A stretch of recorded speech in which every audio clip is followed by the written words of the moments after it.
All Kids kids. are idiots. Yes. Why do we keep making them? Put that on paper. Kids are idiots. Welcome. Thank you. Folks, this is Dungeon Mastermind podcast. I am lucky to have a good friend of mine and fellow podcast host of How to Be a Better DM. Justin, tell us a little bit about yourself, man.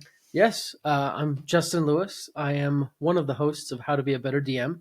I am lucky to be here on Dungeon Mastermind. I've been playing D&D for 5 to 6 years now. I have been dungeon mastering for 3-ish years or so, a little bit over that, and just love the hobby. I love it. Folks, we are going to talk about an interesting and drastically underutilized game mechanic, as we have learned in preparing for this, and that is inspiration. You have a cool way of utilizing this in your games at home. So I'd love to hear your take on inspiration. Then we'll go into kind of the player's handbook, if that's cool. Okay, so you want to hear my homebrew? Yeah. Cool. So first thing is I created this rule in an attempt to encourage more D&D like behavior in the real world, right? I wanted my players to have real life adventures of a sort. So the way it works is, and I'll actually tell you the way it's supposed to work, but the way it does work Sure. is when you come to my table in person, I have these metal tokens, kind of like this one you see here that Jake is letting me use. And I go around the room and say, who wants tokens of inspiration? And what you have to do is you have to pick a skill that correlates with something you've done during the week. And usually, the cool thing about this is it also sparks stories, right? So, for example, my friend Jordan, he has regaled us with lots of stories of him kind of telling his boss off because You love to hear that. Oh yeah, because his boss has been a real piece, and he's he was in this interesting position where he's the only person who does what he does in the company. It's integral to the functions of the company, and the boss was like, "It's your fault," and then my buddy's like, "No, it's not. Here's the proof on a Zoom call in front of everyone." Beautiful. And the boss shuts up. So Yep. Obviously that's intimidation right there. Yes, Boom. no question. Yeah. So it's real fun to get that. So what you do, like I said, you pick the skill, you tell us at the table what you did during the week, and then you get a token that you can redeem. You can cash it in when you roll for that skill and the roll has been subpar, right? Or you want higher. So you cash in the token, you get advantage, you roll again. The way it's supposed to work is technically at the end of the session, I never remember, but at the end of the session, you're supposed to pick the skill that you want to try to do something in. So it's less descriptive and more prescriptive. Sure. To try and get you to do something new in the week. Plan your adventure out. Exactly. Yeah. Love that. Having partaken of Justin's inspiration once upon a time, it's a good introspective and reflective way of going into a game table, which I think is a cool approach to playing a game that is all happening in your mind, right? Mm-hmm. D&D is pretty cool because it's exactly that. It isn't real. If you're first time hearing that, I apologize for bursting your bubble, but it isn't real. But life is. And you can bring that in both ways, right? You can bring that to the table and you can take the table back home. Mm-hmm. And I really like that, how that works. Inspiration is interesting. I have always seen it on the character sheet, right? In most cases, it's like top right-hand corner. Usually. It's like a little sun, isn't it? Like a little half sun. And I was like, okay, cool. Whatever. Read into the game mechanic, not whatever. It's freaking sweet. Definitely needs to be utilized a little bit more. As far as the rule itself. It works very similarly to how you do it, just more very specifically related to the game, right? It's a token or an award given by the DM to players who have either committed themselves to a good role play bit or played true to their character, where the DM can say, that was awesome. Thank you for really buying in. You can have advantage on any roll of any kind at any time, which is obviously like super clutch to have that. Yeah. But it gets better because you can also give it away. You'll love to see it, man. Anytime that you can get your table to sacrifice for each other and give something precious up like advantage on a roll Those to someone else. rare times. Because everyone who plays D&D is a selfish murder hobo. It's true. It's so true. And that's why we love it, dang it. Maybe. That's what makes it so great. Yeah. That's why games like Grand Theft Auto are so popular, because sometimes when you get home from work, you gotta hit a stripper. Yeah, like physically, not the other way. Yep. But like punch them. Right. Yep. We do not condone that kind of violence, folks. Yes. Don't do that. Those games will rot your brain, and that is why this country is on fire, because of violent video games. Yes. Yes. And politicians. What? No. You're going to get censored now. You got me canceled already. We're only getting started. That's my job. So I'm going to turn this on you, man. Give me my token back. Here you go. Pal. Tell me, because we're going to play a little encounter later. You tell me how you earned this inspiration. And we're going to steal your very specific homebrew rule and tell me what skill you used to earn this. Well, I would like, and this is usually how my players say it. They say, I want this, and then I'll say why or how, you know. I would like insight. Why or how? So like that? Yes, exactly like that. So for those of you who have listened to one of the previous episodes, it was the dexterity episode with Caden Otley. He is my business partner. We have just started up a new business. It's called Monsters.Rent. I am working with business partners. Working with other people sucks. Is so hard. I never knew how hard it was, and maybe this is a tangent, but like I've always imagined myself owning my own business, right? Being the boss. Absolutely. No one can tell me what to do. Yeah. But guess who gets all the complaints? The boss. The boss. Yep. But not just that. Guess who has to fix complaints that people have about other people? The boss. The boss. And that is so freaking hard. Mm-hmm. Because sometimes people just have bad days. And like 2 hours later, they're like, nope, I'm good. And you're like, okay, whatever. Yeah. So insight for looking into the minds of people and not going insane. Okay. Yeah, absolutely. The two worst parts about working with people is working and people. Yeah. With is okay. Yeah. With, I'm fine with. Totally. Fine with. Boom. People, not so much. Well, sir, I shall grant you this token of inspiration to be used on an insight roll. Da-na-na-na. Will you use it in this encounter? Maybe. I'll find a way. I hope so. Just hold up a hand when we're like 2 minutes from being done with the encounter, and I'll be like, Let me roll insight beyond the fourth wall. Exactly. Boom. Insight check the DM. Exactly. Encourage you to try that. Absolutely. So inspiration in a game, right? It obviously allows you to use advantage on any attack roll, saving throw, or ability check. Naturally, that is literally anything. Anytime you roll the D20, you can use that to cash it in, roll it twice, take the higher of the two. It's an awesome mechanic. What is inspiration by definition to you? That's a really interesting question. So if you look at the word inspiration, the literal Latin root Oh, we get Latin Oh in here. yeah, I love Latin. I speak Okay. Italian, so I definitely go that way. Molto bene. Exactly. Molto bene. Molto molto bene.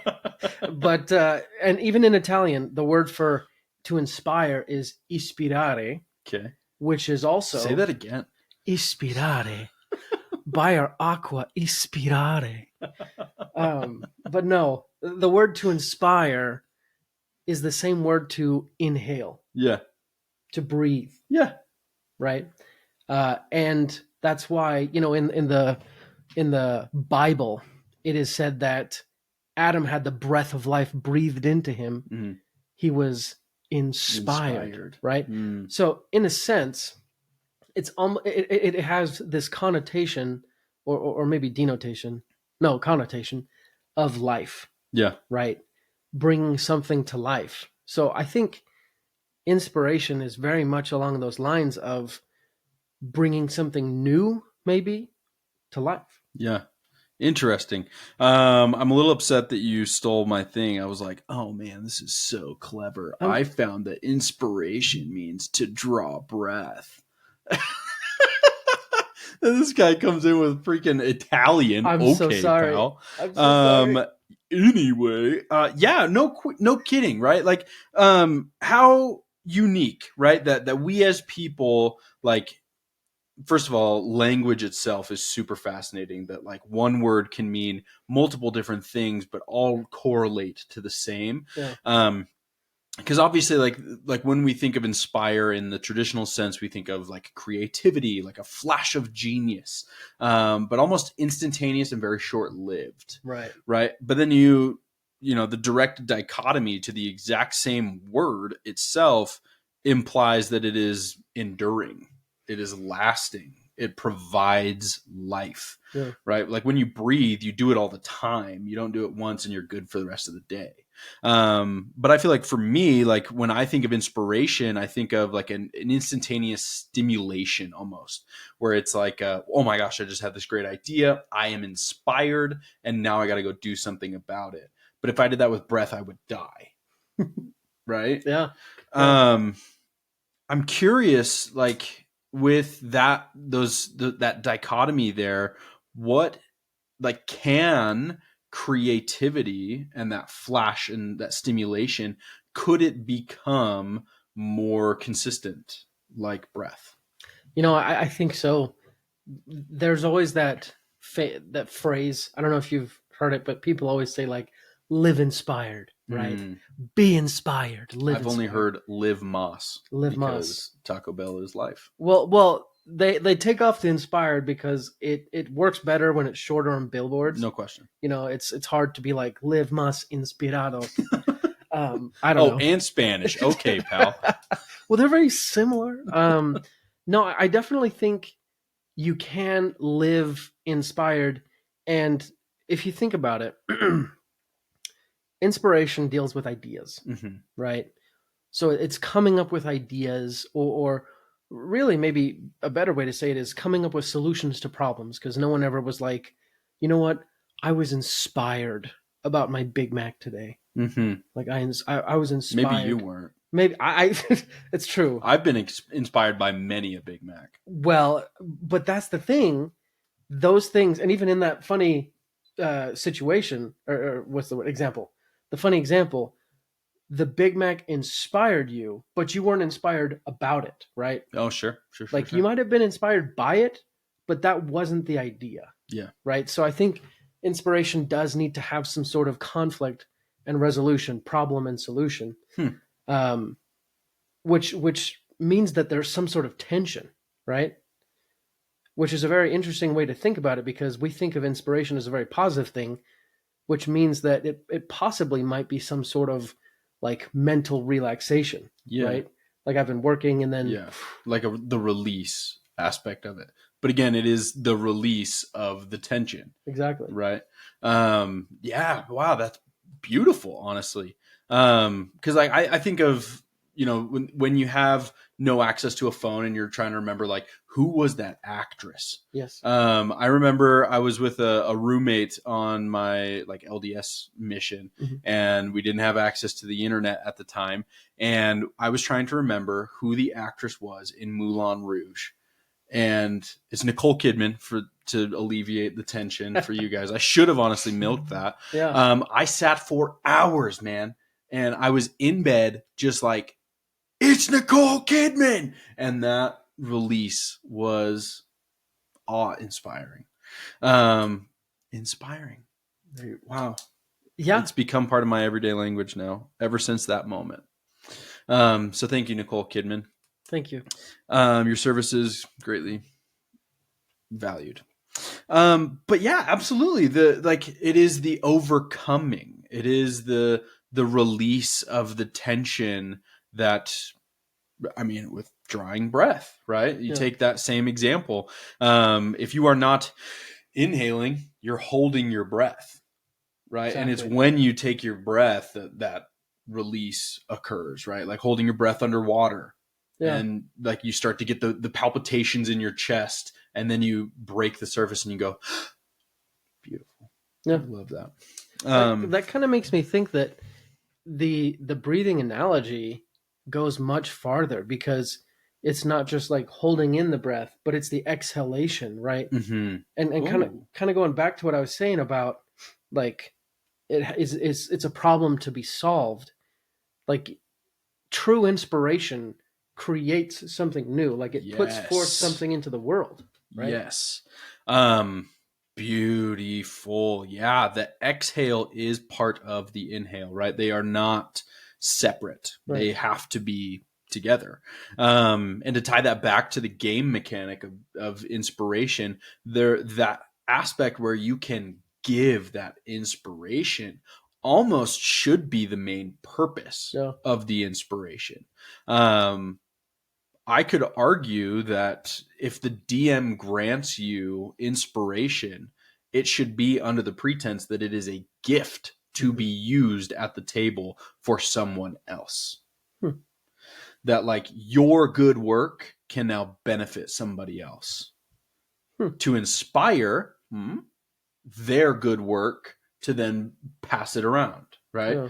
Like the whole concept of paying it forward, right? That beautiful movie Till the Kid Dies. Spoilers. Wait, what movie? What? Pay It Forward? I've never seen that movie or heard of it. Whoops. Spoiler. Kid dies. Well, never going to watch that. It's really good. Never going to pay it forward now either. And couldn't tell you the actors in it because it's not Nicole Kidman. Well, thank you, actors, for dying. Thank you, little boy actor who dies in a tragic incident. Freak gasoline fight accident. Unfortunately not. He just gets knifed in Las Vegas. What? Yeah. Definitely not paying it forward now. It's a really good movie. What? What? Oh, boy. So that's the mechanic, folks. There you go. Yeah, I think that's kind of it though, right? Like if you really want to encourage, like if you're having a tough time with role play at the table, right? Like coming from viewing it from a DM's perspective, role play is always the hardest part of it. Everybody can figure out combat. Everybody can figure out their player, like, oh, I'm a human fighter. I have a sword. What's my turn? / action surge / one more time, right? Anybody can figure that out. But it is the conversations. It's the conversations with each other at the table. It's arguing with the freaking magic merchant, right? Like that's always the case, right? You always got to finagle a deal, right? It's a ring of invisibility, folks. It has a fixed price. Yeah. Okay. We all know what that is. Yeah. Plus, you're not special. Guys. Absolutely not. We talk about that all day too. Yeah. You guys are just heroes, man. You aren't gods yet. Yeah. You have the possibility of becoming a god. Yeah, and you shouldn't just kill random shopkeepers to take their ring of invisibility, because that's bad. Consequences. Yeah. One thing though, as you're talking about it from the DM's perspective, it reminds me of another homebrew that I did for a while, but then it kind of it got too burdensome Sure. that we would just forget about it. But it's along the same lines, but we would essentially reward the best role player, right? Mm, And I did a Spartan race, so I had like this medallion on a necklace thing, and I would literally like give it to them and say, next session you get advantage on one skill for the entire session, nice. Nice. and then they would have to pick someone else. But I think for inspiration's sake, you can definitely incorporate measures to encourage positive behavior from a For DM's sure. perspective, right? Without breaking your game Exactly. either. Exactly. Right? Like advantage on one roll truly isn't going to break your game. Mm-hmm. So if you're handing out inspiration like it's freaking peanuts, like maybe, you know, like that's just you shooting yourself in the foot a little bit. Like because again, there's no tension. Exactly. Right. There needs to feel like this was truly earned. Mm-hmm. And but give it out, right? Like have it be like a regular thing. This is something I'm definitely going to start incorporating a lot more often. Yeah. Because I just don't see it done very often at all. Right. Like, sure, DMs will all the time say, you know, that was a really great speech. Mm-hmm. Go ahead and do this with advantage. Yep. Or like, what a clever idea. Go ahead and do this with advantage. But like, make it official. You know, here is inspiration. Yeah. Because one, it's just rewarding to feel that. Mm-hmm. And two, there's always that sense of in-game currency that for whatever reason, us human beings are so tight with. Like my own personal money, spending that like it's nothing, right? You give me 150 in-game credits, I'm going to end that game with at least 150. Never spending those. No, it's going to earn me interest. Absolutely. Honestly. Not really, because it's a game. It's fake, but I'm a great economist in D&D. Yeah. But you give them that actual token, it's probably not going to get used. Oh. Maybe if it's gifted, right? Never used. If it's gifted, you might be inclined to see that spent a little bit more often. But I bet you would be surprised at how few people spend that. Oh yeah. Again, not breaking your game. Yeah. I especially like the pageantry of it as well, because that adds to some of the immersion. Sure. And with that, I would highly encourage DMs when someone does have their inspiration and they decide to use it, ask them, what does that look like? Because the first roll, you failed, right? Yeah. You know? Yeah, no kidding. I almost say like, because in a lot of cases, like with advantage, or like, you know, adding a D4 for something like somebody's defiant or saving face or whatever, you know, racial or feat you have, right? Has to be before the DM says it succeeds or fails. I almost think it would be worth it to exclude that rule, to say like, if it fails, you can still inspire it. No. For that pageantry. Right. Again, under the assumption and the understanding that like you're gonna have to describe this to me, right? 100%. And again, like anybody who takes the time to think about what they're describing is just going to be more bought in. Yeah. And that's why we play this dang game. You know, like we want to feel like we're in it. We want immersion. We want to feel like I'm contributing, like I'm creating. And when you force that, it's only going to pay out in benefits for you. Nobody's going to be upset that they like their character more. Yeah. And I would even say when you gift inspiration to another player and then that player uses it, the person who originally received the inspiration should be the one to describe it. Absolutely. Like, oh, in the nick of time I said, watch out! And they turned. Sure. And an arrow whizzed past their eyebrows. Yeah. You know? Yeah. No, yeah. Absolutely. And you could even say like, and what does that do for your character? Exactly. Having received that. Exactly. The give and take between the two players. Because I'm just thinking like, you know, two characters who, you know, just don't get along for whatever reason, like, but like mechanically it makes sense that I would save you. Like, okay, metagamer, you're going to buy in, pal. Yeah. Like you're a min-maxer on this. Absolutely. I completely understand that. give me some of that role play. Yeah, you're gonna role play. You're gonna like it, or I'm gonna kill your character. Absolutely. There is no other rule. Yeah, except DM wins. If you don't have fun, I will have fun killing your character Exactly. in front of your eyes. And then you can't come back because we don't want you here. And then you're just not invited anymore. Exactly, because that's D&D exclusion. Absolutely, that's what we're about. 100%. One D&D, only one. Only one. Not inclusive one. No. Individual one. One. The rest of you, and you're not invited. Kick rocks. Exactly. Yep, we get it. Exactly. Hopefully you're inspired. Wizards of the Coast, check us out.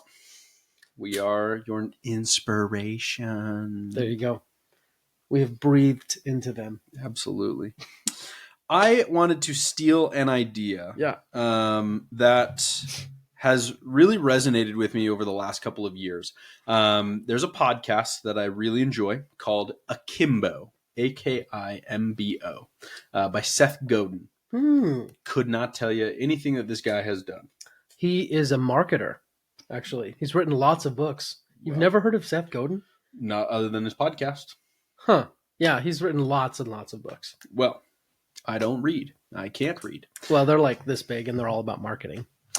Well, if they don't have pictures, I'm not interested. I think one does. It's like a purple cow. So maybe. Great. I will hit that up. But in the meantime, Seth Godin will speak to me in my tiny pea brain. And his podcast is all stories, which I really like. He teaches principles in story form, which, oh man, I just eat it up all day long. But there was one episode, I think about it multiple times a week to this day, but it was all about placebos. How a placebo, right, for the folks at home who don't know what a placebo is, it's like a fake medicine that your mind tricks you into believing is real medicine, and lo and behold, you get healed. So like all medicine, right? All medicine. It's all medicine. All medicine is fake. Dad, disregard. I validate your profession as a doctor. But your medicine's fake. Anywho. I was going to say, so is your degree. But whatever. My thoughts on this have lingered on the idea or concept of forcing placebos in your life. Essentially what his whole thought on that is, like, if you are in a creative workplace or you are wanting to create specifically, right? This is all mostly about creation, but it could be applied to anything, right? If you want to have a habit in anything, you have a place, you have a time, you get so specific that when I am in this chair right here after 7 p.m., that's when I have ideas. And you sit down every night, 7 p.m., in this chair, and you try to have ideas, you will always have ideas in this chair at 7 p.m. That, like, the idea of forcing a ritual of creation in turn creates natural, free-flowing creation. And that, like, constantly resonates with me. I'm very particular, like we were talking about this right before. I'm like writing a ton right now. Cannot type it. I cannot type and have the same creative flow that I do when I write. But that only happens when I have the right pen and I'm on good paper. I've noticed. Like this pen, this Pilot G2.05. Classic. No. Oh, hate it. What? 0.05, too tiny. 0.70 all day long. What? Yes. You don't like the pen that, like, you can stab yourself with? And no, I don't want an EpiPen. I don't want to write with needle point. I want some thickness. I want some girth to my letters. You know? I like them thick. I like them thick letters. Absolutely. And I like because it writes smoother too. And this one feels scratchy. Yeah. You know, it's a tactile experience for me. But the right pen with the right notebook, with a comfy chair, I could write all day long. But it is those placebos, right? Like even writing with this pen right here, I am like stunted. Which there is like a two sides of the same coin. Sure. Like, well, I don't have my pen. I can't be smart. Get over it. Yeah. You're a grown man. Okay. I'm speaking to me and you probably too. You're probably grown. Get over it. But go create, right? Yeah. In your space. 100%. So have you ever heard of the book War of Art? No. So it's kind of a play on words, The Art of War by Sun Tzu, Sure. but instead it's War of Art. And I have you have the Art of War. Yep, you have the Art of War. You Art just of War. need the War of Art up there. I will get You it. have both sides, but it's a great book. Excuse me. It's a great book, and it often talks about the resistance, and it creates it as an entity, and it personifies all the forces that are stopping you from creating or becoming, right? Yeah. And in the book, he often says like it's almost like in certain parts there's like passages that are similar to like Marcus Aurelius's Meditations, where he like writes notes to himself and says like, when people make fun of you, don't worry about it. It kind of is like that. He says stuff like, if you're doing this and the resistance comes by, like cast it out, like do whatever you can. It makes it like a physical thing. Yeah. And when you talk about these placebos, to me, well, to other people, they might look at that and be like, no, you're crazy. That pen, that chair, not magical, right? But it's almost a prophecy. Yes. And it can be self-fulfilling or not, right? Correct. Yeah. So if you believe I won't come up with ideas sitting in this chair, surprise, boom, you're right. But if you do, the more evidence you put towards that, the more solidified it is. And in that sense, I think a lot of reality is much more left up to our choice than we would think. But the moral of the story is, find whatever works. Yes. Right? Yep. And I have a similar situation. Every morning, my morning routine, I wake up, take the dog out, let her do her, business, feed the dog, do my whatever workout, stretch, go upstairs, read a little bit of scriptures, read one page of a book at least, write in my journal some kind of statements about who I'm trying to become. Interesting. And then write 500 words. Whoa. Right? Incredible. But the nice thing is about the words, I can split them up between whatever things I'm working on. Sure. And because I've been doing that consistently, like I can do that. I like sometimes you'll have writer's block. Sure. But it's more of like, I'm here, I have other stuff to get to. I can't get to it until I do these 500 words, so out they come. Yep. Right?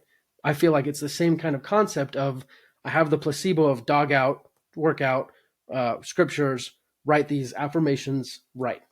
Same kind of thing. Awesome. Yeah, man, I love that a lot. Dang, I really like that.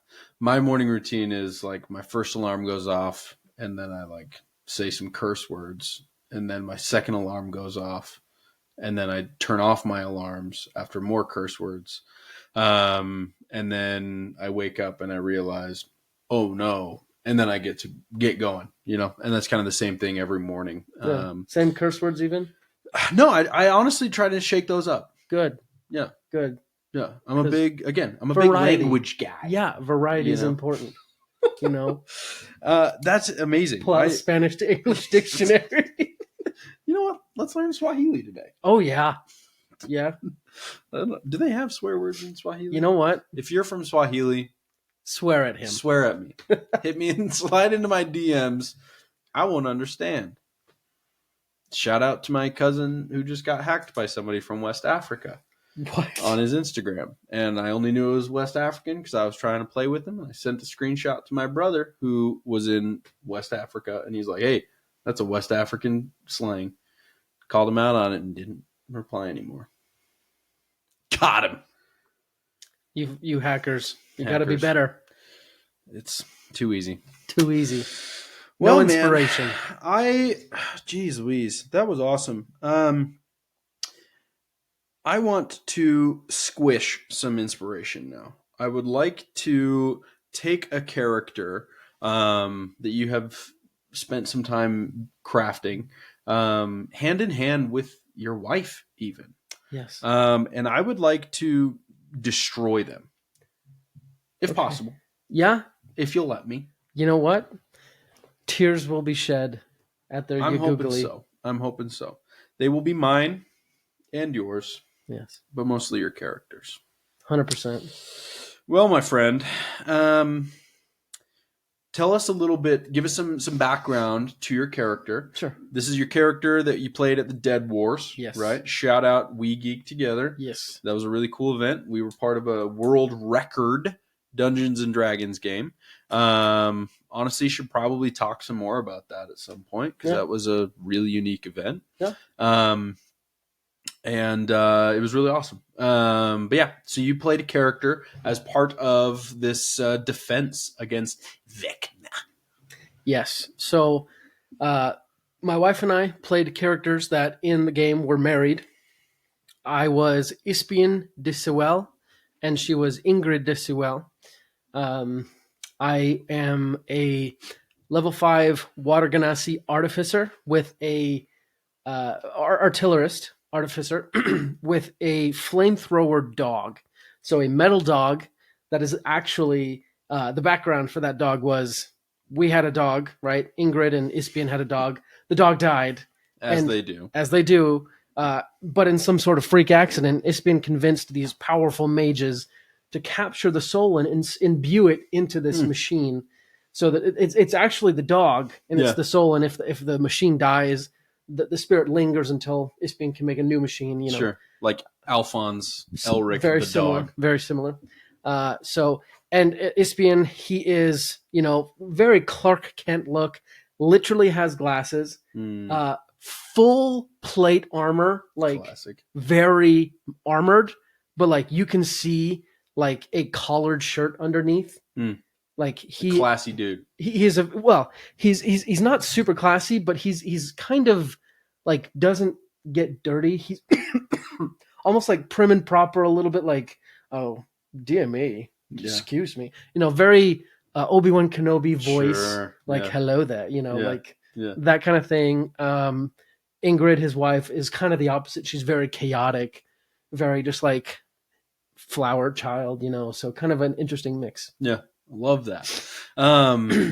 So post war against Vecna, the armies of men, elves, and dwarves, the heroes of the light were victorious, right? Destroyed Vecna. You aren't from here, right? Through some kind of odd circumstances, almost shunted from another plane of existence. The Fey courts of the Fey realm are very intricate and highly complex organization. Each court operates with its own governments. They all report to the High Fey Queen, but the courts all act semi-independently. Having been employed, not necessarily like part of a Fey court, you were sort of selected to come to the material plane, perhaps with some premonition, right, of this event occurring. And as the Fays, need to continue to be connected to the material plane, you have been sent to help in this war. Spending a lovely life in the Fey courts. Obviously, like, plants are weird. Everything can kill you. Nothing is right. Time is soup. It is a wonderful, exciting, and terrifying realm. And now to this mundane and dark and wicked material plane where everything is selfish and everything is still trying to kill you, just less subtly and with less beautiful flair. You felt a need to go home, right? You've done what you felt like you needed to do here in the material plane. You and Ingrid survived and that can't be said for a lot of the armies of light. That many lost their lives in this fight, but you stand to tell the tale. But it's time to come home. Now you know of these nexus points kind of throughout the material plane where the veil between these planes are a little bit weaker. The ley lines of the magic are kind of converging, right, at a nexus. And it's at these ties to these other planes that if you can strategize properly, you can get to where they converge on themselves and a sort of doorway appears, right? Yeah. You were told of a doorway out of the city limits of Orosfera, right? The city of gold. Hmm. And it's like the nexus point based on your calculations as an artificer. Will actually, let's see how close your calculations get. Very well. Give me we'll call this you tell me either a history check or an insight check. Trying to. Definitely history. Not even a question. That's a 21. Ooh, not bad at all. Yes, so following some of the texts that you have been gathering, it's been some time, you and Ingrid kind of traveling around trying to find these texts. You have an idea that the nexus point is going to be near the skeletal remains of an ancient black dragon. That this dragon was killed hundreds, thousands of years ago, but its remains are intact. They call it the Maw of the Umbra, a jet black, wickedly dark and vicious dragon who died with his mouth still open. As you approach the Maw of Umbra, you see that you're not the only ones trying to make it to this nexus point. This is a pretty rare occurrence, and others are trying to make it. What is your movement speed? I move at a speed of it's loading. 30 feet. Okay. What about Ingrid? Definitely probably 30 feet. Yeah. Okay. Yeah, using your full movement, probably a dash action. Mm-hmm. You're running at a clip now, right?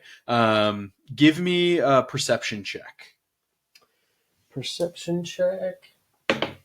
Ooh, that's not good. That's a 3. Okay. Go ahead and roll one of these D10 for me. Where are you? D10. Yeah, they're hiding. This one. 10. 10. Oh boy. Oh, I go big. Yeah, probably shouldn't have. Good thing you don't see it, right? Great. There's a lot of people moving on this nexus point. And as you're moving, is there anything you would like to do to try and buff yourself or, try to get there a little bit faster? You know that this is a very short time frame. Yes, I think. Hold on. I would.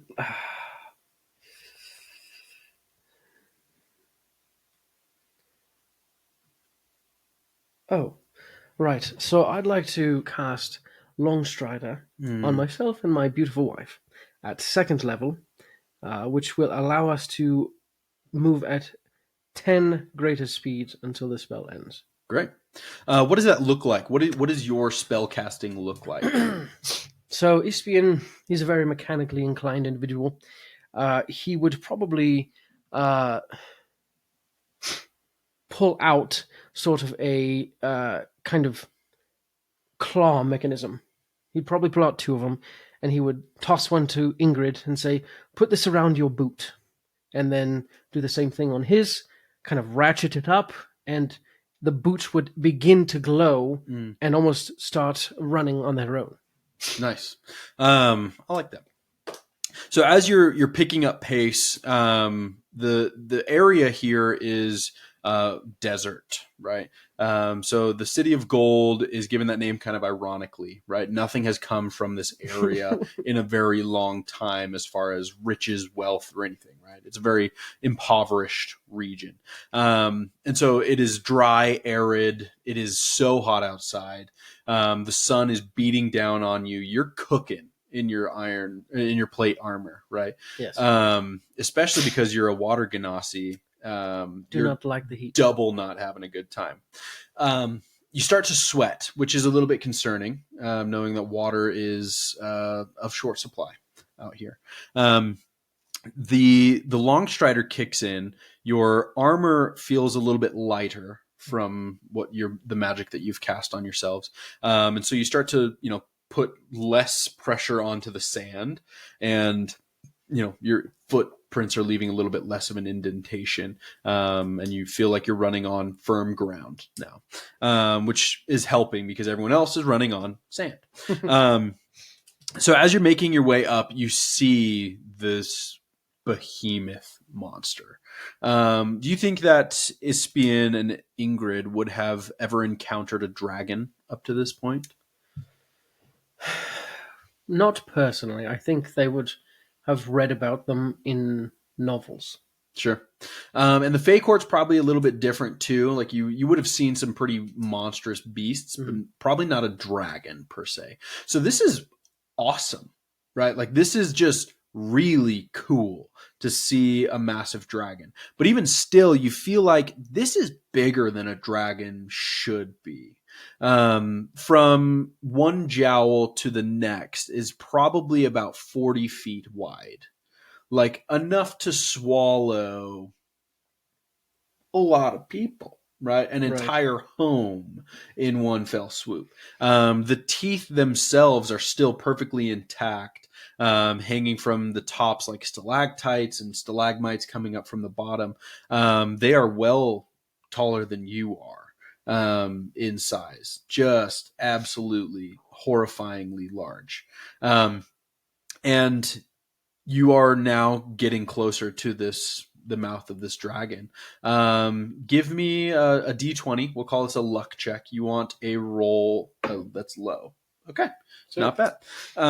Go ahead and give me a d10 roll with disadvantage. 4. Okay. So 6 of the groups that you now see coming into this pit have begun to slow down pretty heavily, that you are outpacing.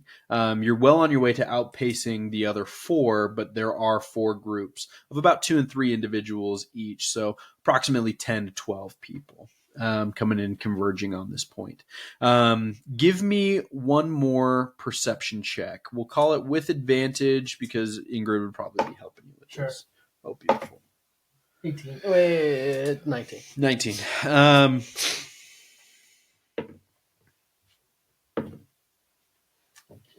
Okay, let me get some dice here.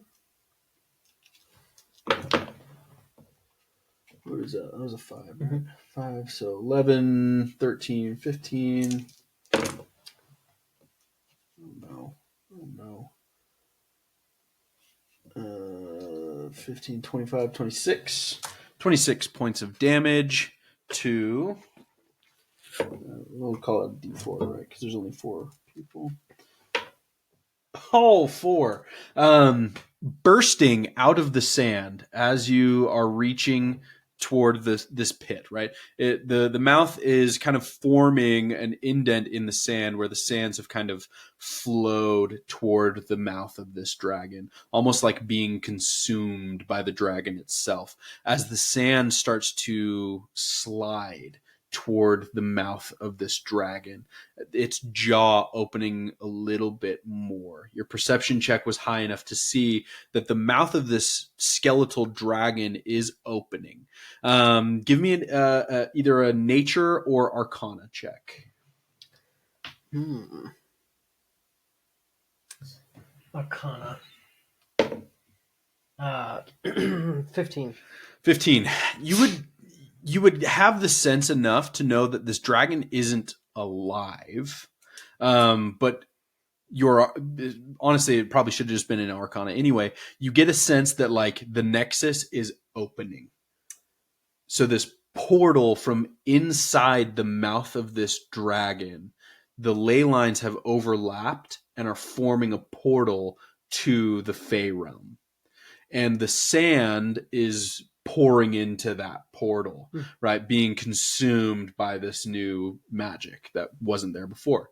As the sand is moving, you would estimate that if anything was in the sand, it would be alerted to this.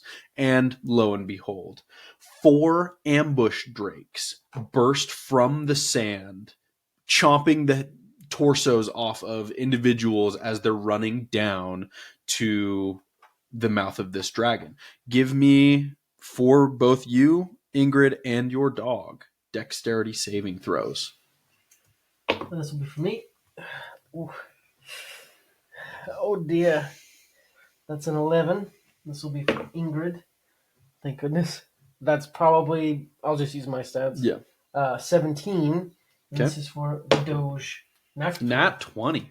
So the dog is just aware, right? It's a spiritual entity inside the body of metal. Yeah. And it would probably have the intuition to know and would probably start to alert you like As all dogs good do. dogs Yeah. do, right? Come on, man.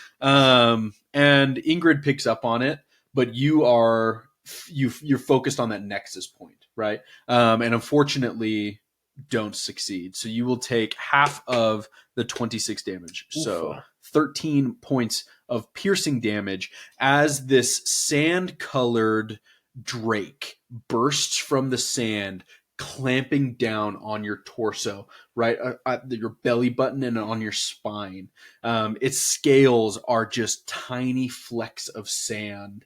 Its eyes are the same tan, very clearly intended to be hidden well. And there's a reason why you didn't see them, right? Yeah. So you take 13 points of piercing damage, and I'm going to have you roll initiative for me. Great. For all 3 of you. I guess your dog acts on your initiative, right? Yeah. So 9 for me. Natural 20 for Ingrid. Sheesh. So that's 22 total. Okay.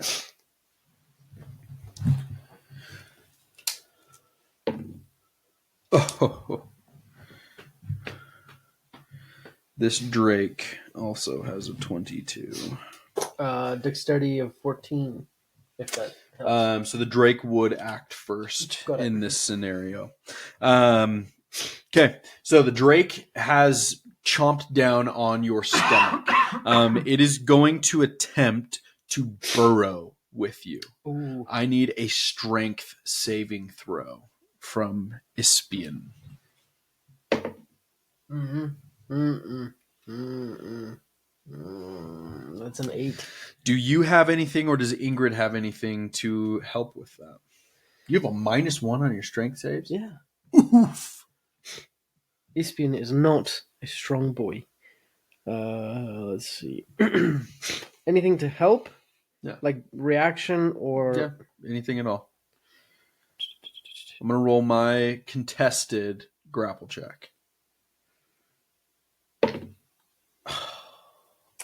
Oof. A natural 19. Anything at all? So... I could cast... I don't think it would help. Expeditious Retreat. That's a bonus action, so never mind. I don't think he has anything. No. Okay. Ispian does not have anything. Ingrid might have. Well, I don't think she would have a reaction, right? No. I would allow one if she had something within the spell casting. Okay. Or she has a whip. Okay. So maybe you know what? Why not? I feel like she would with a high enough initiative, sharing an initiative specifically. Sure. I would say, yeah, absolutely. She would be able to do that. Cool. Go ahead and give me an attack roll with the whip on your armor class. Oh, gosh. Oh, yes. So 17 plus 3, 20. My armor class is 20. Beautiful. You'll love to see it. Yes. Okay, so we'll say that in her attack is less to like obviously hit you, Yeah. but more to give you advantage Mhm. on your strength save. Cool. So I roll that again. Yep. 13, 12. So their strength actually has a -5. So you do succeed. They have -5 on Minus their 5 strength? on their strength. Their dex is insane. Got it. So wow, that was insane. So the ambush drake pops up out of the sand, right? Grabs you around the stomach and goes to bury you into the sand. You see this happening in like a third person, right? Like an out of body experience where you feel like, oh no. As soon as you know, as soon as you hit like break the sand, you're toast, Mhm. right? And Ingrid is a little bit more with it in getting ready and quickness to action. Whips around your leg to pull you back. And like the good boy he is, the dog also is there to help you out. Naturally. Of course, right? Yeah. Wonderful. So you're not burrowed, and it is now officially Ingrid's turn. Great. Ingrid will. Okay. 2 groups are down entirely. So in looking around, I'll give you like a free perception check, Okay. right? Without even needing to roll. 2 groups have also been bombarded by multiple ambush drakes, and are being currently pulled under, eaten up on the top of the sand. Like this is a feeding frenzy, as if they were expecting something like this. Give me an insight check. 12. Shall you be spending your point? Well, why not? Ching. 4. Ah. So is it insight with Ispian or Ingrid? We'll call it with Ispian. Okay. 1 second. Let me. So Ispian's insight is a score that I will say once it loads. It is +1, so 13. Okay. 13, pretty middle of the board. Yeah, this feels anticipated in a way that's less like Planet Earth 2 when the lizards are hatching and the snakes are coming out and eating them all. One of the craziest scenes of all time. Oh, yeah. Truly crazy. It feels like that, but feels also more premeditated than that. You don't get much more information other than that, but it feels incorrect. Gotcha. Great. Anything from Ingrid? Yes. Ingrid will cast. Mm-hmm. This is kind of backwards, y'all. I'm only playing one character, and the player's playing multiple. Is the creature large or smaller? No. So it is medium. Medium. Okay. Ingrid will first cast Healing Word, giving Ispian 8 points of healing, which he is very grateful for, and he will thank her later. What a good wife. Yes. She does exactly what you need her to in this scenario. It's great. That's and wild. then she will cast a cantrip, Okay. Thorn Whip, at the dude Magoo. Interesting. And Thorn Whip is a vine-like whip covered in thorns, lashes out, melee spell attack against the target. If the spell hits, the creature takes 1d6 piercing, and if the creature is large or smaller, pull the creature 10 feet closer to me. Okay. So go ahead and roll to attack. That is a for sure 24. Absolutely hits. Uh, oh, and it's 2d6. Okay, go ahead and roll that. Yeah. 2d6 is 9 points of piercing damage. Okay. And the creature is pulled 10 feet closer to Ingrid, theoretically with Ispian, or Yeah, would it let yeah. go? That's a good point. It would probably let you go. Okay. Being because I imagine bursting from out of the sand like Sure. a desert rose, right? Right. And local topography and flora and fauna would be like black Hmm. vine, right? Mhm. So a black stemmed rose with a bright, vibrant red flower head bursts from out of the sand to lash around Mhm. probably the haunches of this drake, yanking it back pretty violently, right? Mhm. I mean, it dealt 9 points of damage. Like that's not Yeah. just a gentle pull. So I imagine that it would let go of you. Perfect. Yeah. Yeah. So that is well. She would pull it closer to herself, but not like within engaging Sure. range. Sure. So and then she would probably take some steps back Back or toward the maw? toward the portal. Okay.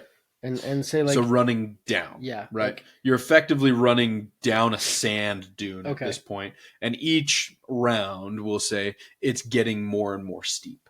okay, yeah, that's what she's doing. She's like, Ispian, we're going to be late. And Ispian's like, I know. She's always like this. The And Drake's that- like, yeah, exactly. It's like a sitcom, like Yeah. ding, ding, ding, ding.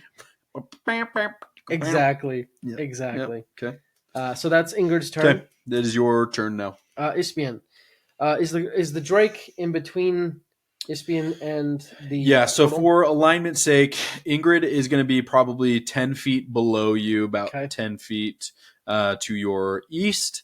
Your dog, Loyal Pooch, is ever at your side, and the Drake is going to be 10 feet up above you.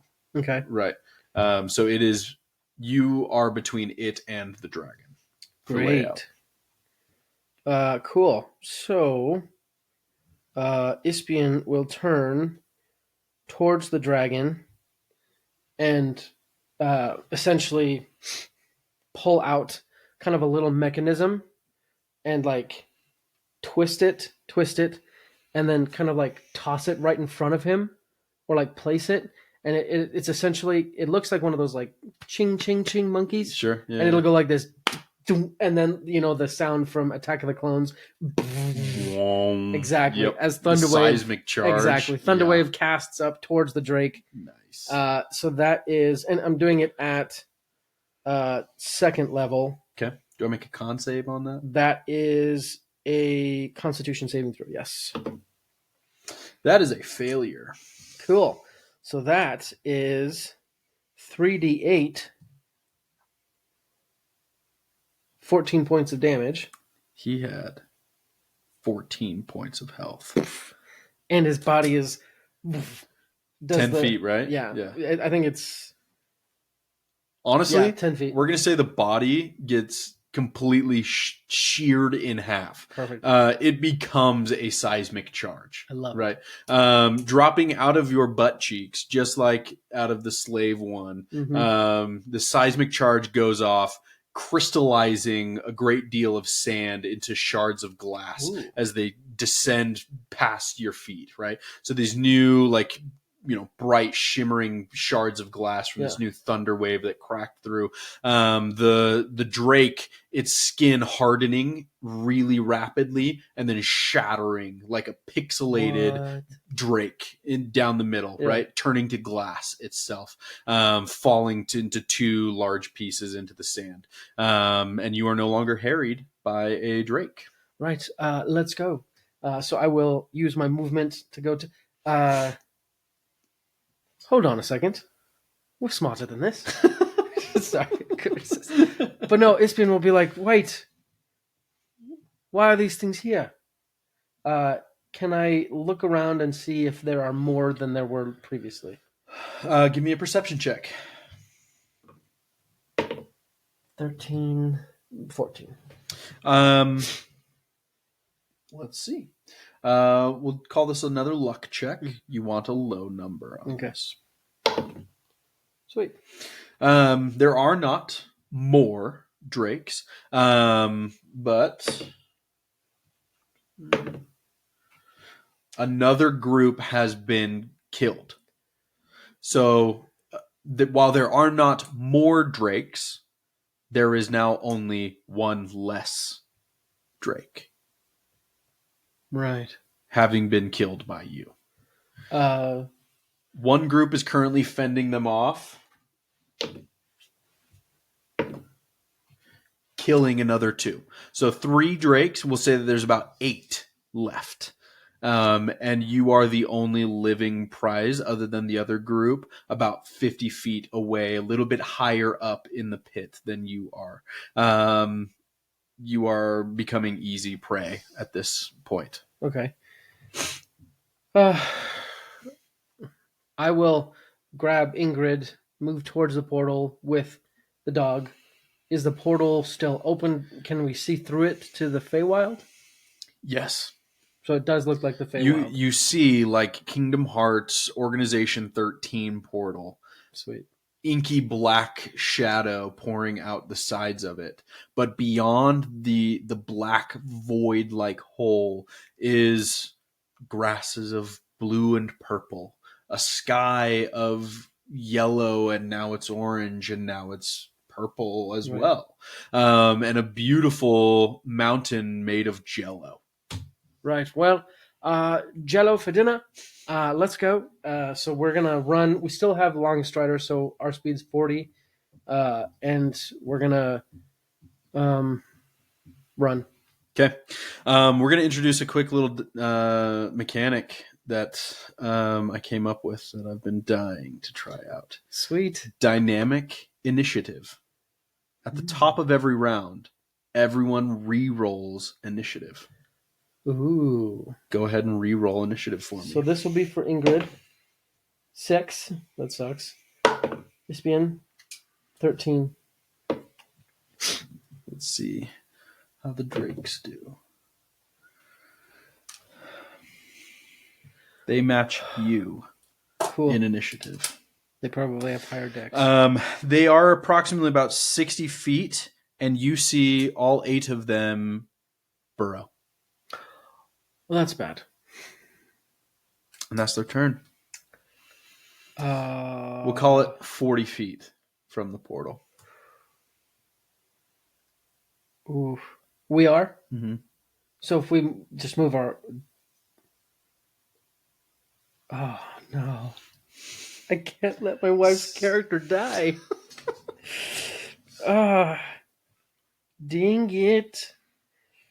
I will... Say out loud your thoughts, man. Share it for the people at home. Ooh.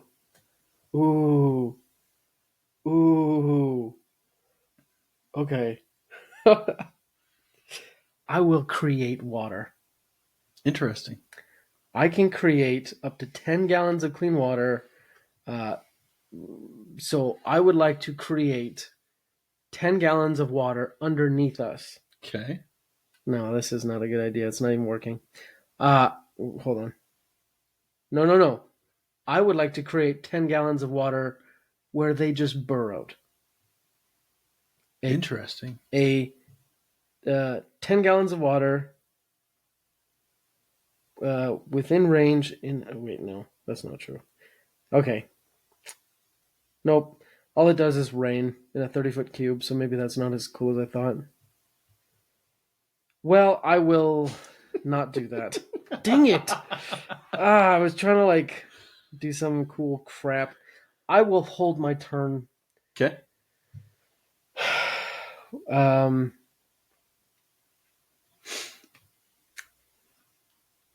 Shoot. I will hold my turn. Okay. Roll a d4 for me. One of them pokey boys. 4. Okay. The portal begins to quiver a little bit. Roll another Arcana check real fast.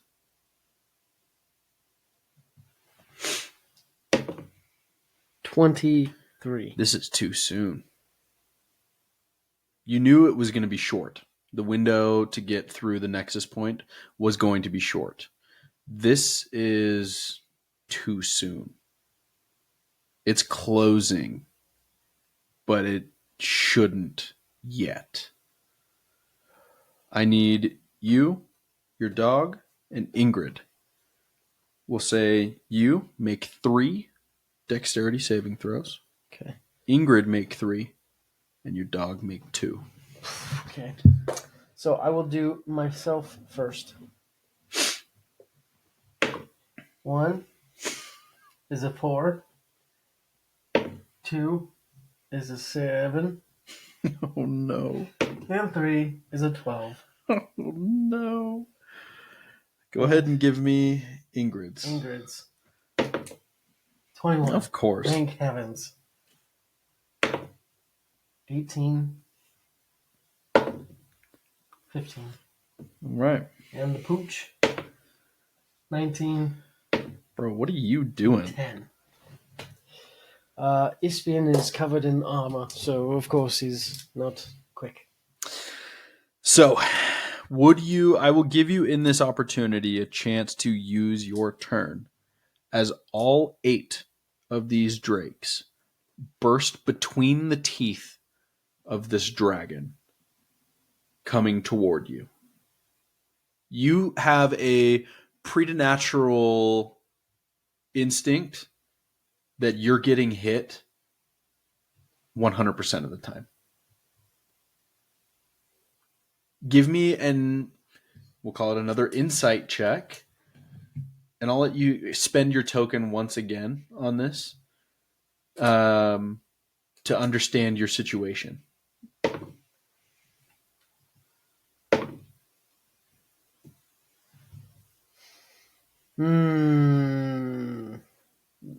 That's 19. You know you're not making it out. How far away is the portal? Theoretically, we could say that you made your 30 feet, but you are going to get got right now. And how far away is Ingrid and the pooch from the portal? We'll say that they went with you. They're about 10 feet from the portal.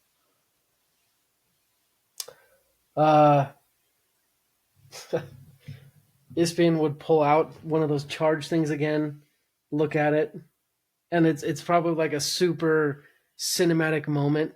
You see from the side, he's just like standing there staring at Ingrid, and Ingrid's like running, like turns back and like look at confusion. Like the beasts burst from behind, and like it's all slow mo, like over his head. Yeah. He like looks at Ingrid, he winds it up, he turns back, looks at the drakes, and then he turns and faces Ingrid and puts it on the ground, and it goes poof. And assuming she fails, she's like poof, like pushed forward into the portal. Same with the pooch. Right as the drakes, the last thing she sees is him smiling and mouthing the words, "I love you." And then the drakes, like the portal closes, right? And you don't see his death. But then Ingrid is like in the Feywild, and she's like beating against a tree, right? And that's probably what happens. Dungeons and Dragons, folks. Dang it. You killed Ispian. Absolutely I did. I have no problem killing beloved characters. Yeah. And that's why we play D&D, man. That was actually a good time. I enjoyed that a lot. Yeah, that was fun. Dang, man. Honestly, all of this was a freaking good time. Heck Fabulous yeah. conversation. Heck yeah. I thoroughly enjoyed myself. Justin, we have a lot of ways we can follow you and support you, right? Yes. Tell us how we do that. Perfect. I will distill it down into two ways. Pick number 3, my lord. Pick number 3. So first way, our new business, monsters.rent. That's the website, monsters.rent. You subscribe, monthly subscription. You get a box of minis. Keep it as long as you want. And then when you're done, send it back, get a new one. If you're here local to Utah, you can honestly get as many boxes as you want per month, just as long as you only have one out at a time. So that's one way, monsters.rent. Second way is betterdungeonmaster.com. That is the website for our podcast, How to Be a Better DM. I host it with my friend Tanner Wayland. We have podcasts every week on how to tell a better story or craft a better experience for your players as you DM sessions of D&D. So those two places. Yeah, I love it. Monsters.rent, massive shout out for that. It is a really cool program. The minis are incredible. It's really great for DMs and players who want to introduce a next level, who don't want to drop a couple $100 on a printer and or spend tons of money. It's a very affordable way of raising your games to the next level. Massive shout out to that. Definitely look into that. The How to Be a Better DM. I'm inviting myself onto their podcast, so tune in for that. Heck yeah. My nice invite to myself. Dude, thanks so much. Yeah, it was a grand pleasure. It was awesome. Guys, please go follow Justin on everything. Give him all the support and love in the world. Additionally, go hug a dog, man. Ask the owner first, because not all dogs are the sweetest, even though they're good dudes. Don't trust cats. So kick a cat, kiss a dog, tell your mom you love her. Tell your dad you also love him. Medicine isn't real. Exactly. And neither are degrees. I love it. All right, folks. Thanks so much. Go play some D&D. Make some people cry. Inspire somebody. Go give inspiration and inspire constantly. Adios, friends.